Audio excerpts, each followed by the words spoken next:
Hallelujah, praise the lord. దేవుని నామానికి స్తోత్రములు కలుగుగాక. ఈరోజు ఒక భక్తుడి నోట్లో ఒక మంచి పాట విన్నాను.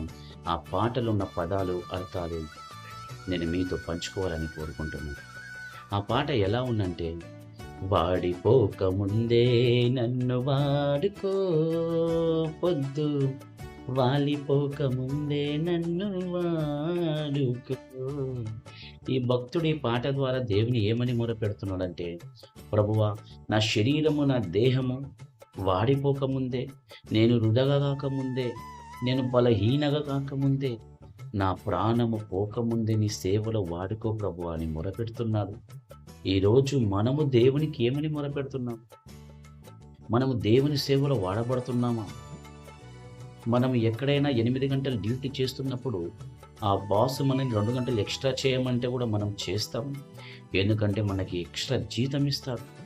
ఈ లోకంలో ఉన్న జీతం కోసం మనం వాడబడుతున్నాము. కానీ దేవుడు మనకి జీవం ఇచ్చిన దేవునికి, ప్రతి దినం ఇస్తున్న దేవునికి, మనల్ని నడిపిస్తున్న దేవుని కోసం మనం వాడబడుతున్నామా?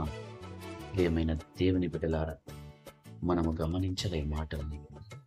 మనని మనమే పరీక్షించుకోవాలి. ఈరోజు ప్రతి దినము పొద్దున అవుతుంది, మధ్యాహ్నం అవుతుంది, సాయంత్రం అవుతుంది, రాత్రి అవుతుంది. దినం ఇలాగనే గడిచిపోతుంది. కానీ పొద్దున్న లేచి, ప్రభువా, నీ సేవలున్న నీ రోజు వాడుకో ప్రభువా, ఈ దినము గడిచిపోకముందే నన్ను వాడుకో ప్రభువా అని ప్రార్థిస్తున్నాము. మనం మొరపెడుతున్నాము మనం దేవునితో.